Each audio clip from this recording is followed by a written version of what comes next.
Alors aujourd'hui, on va voir comment shunter un fusible juste avec ceci. Donc tu vois, ça c'est un disjoncteur thermique. Ici c'est un disjoncteur de 6 ampères, tu vois, c'est écrit là. Et on va voir comment shunter un fusible simplement pour pouvoir trouver la panne. Éviter de remplacer à chaque fois un fusible quand il est cassé. Donc, comme je te disais, ça ressemble à ceci. Là on est sur un disjoncteur, alors c'est écrit ici 6 ampères. Bon, la marque tu t'en fous. En gros le principe, ça fonctionne comment? Si jamais tu ne sais pas comment ça fonctionne. Le courant vient ici, il traverse le disjoncteur. Si le consommateur consomme plus que 6 ampères ou s'il y a un défaut dans le circuit qui fait qu'il y a une plus grosse consommation de 6 ampères, le disjoncteur déclenche. C'est aussi simple que ça. Il faut assimiler ça à un interrupteur commandé par un courant supérieur à 6 ampères. Et donc, la technique, ça va être de shunter un fusible. Donc, tu vois, le but du jeu, en fait, ça va juste être de mettre ceci à la place de cela pour voir à quel moment il va déclencher et éviter, en fait, à chaque fois de suicider un fusible, de le casser, de devoir le remplacer et juste de mettre ceci pour pouvoir trouver la panne et pouvoir solutionner le problème.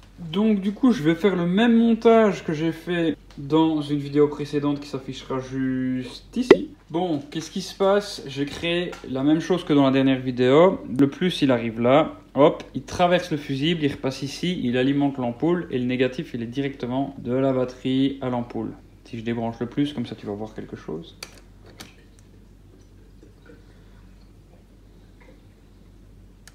Donc, qu'est-ce qui se passe? Je vais prendre une pince crocodile, je me mets au négatif et je viens, après le fusible, toucher ici. Alors ça va être délicat parce que j'ai mis des cosses isolantes, tu vois l'intérêt des cosses isolantes. Et je viens toucher ici, bam. Voilà, court-circuit, le fusible il a sauté, il s'est suicidé, on a vu ça dans la dernière vidéo. Bon, maintenant, t'en as marre de tout le temps remplacer le fusible et t'as un problème sur ton circuit, parce que tu vois que le fusible il est mort. Bon, je t'ai déjà montré comment ça marche. Poubelle. Donc on va remplacer simplement le fusible par ceci. Bon, ici il est un petit peu gros. Alors malheureusement je n'ai pas trouvé des disjoncteurs à la même taille que le fusible, donc c'est un petit peu dommage parce qu'à ce moment là ça aurait été plug and play et il n'y avait plus qu'à brancher à l'intérieur.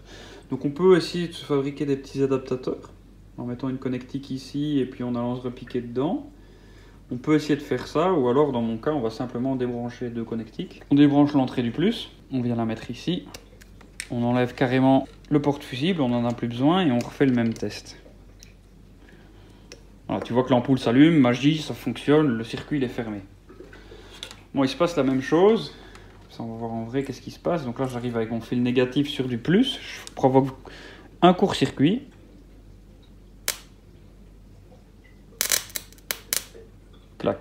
Qu'est-ce que tu vois?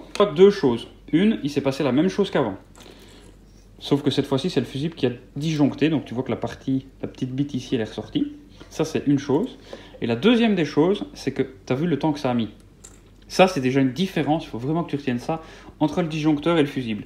Un fusible va péter, va suicider plus rapidement qu'un disjoncteur. Par contre, l'avantage du disjoncteur, il n'est pas mort, il a simplement déclenché. Je recommence, je fais la même opération, je vais toucher, je vais essayer que tu vois clair, je vais toucher ici pour provoquer un court-circuit, simplement. Regarde bien le temps que ça met.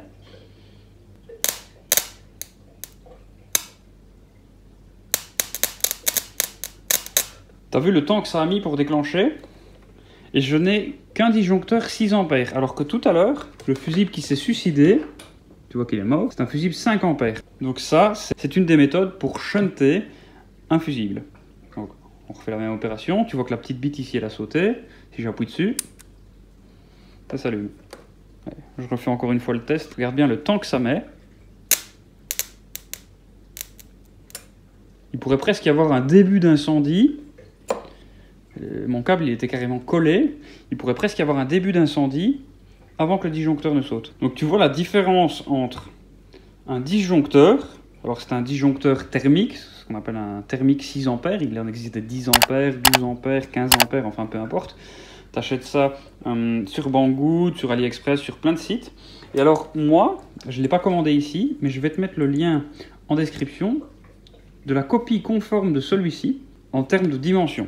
Donc c'est-à-dire que tu pourras prendre ceci et le mettre là. Et donc ça va t'éviter de devoir adapter grossièrement comme ceci. Tu vas simplement le mettre ici. Et tu vas pouvoir remplacer un fusible par un disjoncteur. Alors tu prends le disjoncteur adéquat à ton fusible. Hein. Si tu as un fusible de 10 ampères, tu prends un disjoncteur de 10 ampères, etc. Tu vois que si j'ai fait le test avec un disjoncteur de 6 ampères sur un fusible de 5 ampères. Le disjoncteur qui a vraiment la même forme que ce fusible-là, il ressemble à ça. Et donc tu vois qu'en fait, tu as juste à le prendre, tu le mets dedans, c'est plug and play, tu ne dois pas l'adapter, c'est beaucoup plus simple. C'est ici que cette vidéo prend fin, donc tu vois, il existe des fusibles normales, mais il existe aussi des fusibles reset. Si tu as eu l'occasion d'en tester un, parce que c'est pas du tout mon cas, n'hésite pas à commenter en dessous, à donner ton feedback, et tu vois que finalement il existe plein d'astuces pour pas trop se prendre la tête. Si cette vidéo t'a plu, tu sais ce que tu as à faire, tu mets un pouce bleu, tu t'abonnes, tu partages, tu commentes, tu likes, et moi je te dis à la prochaine. Salut!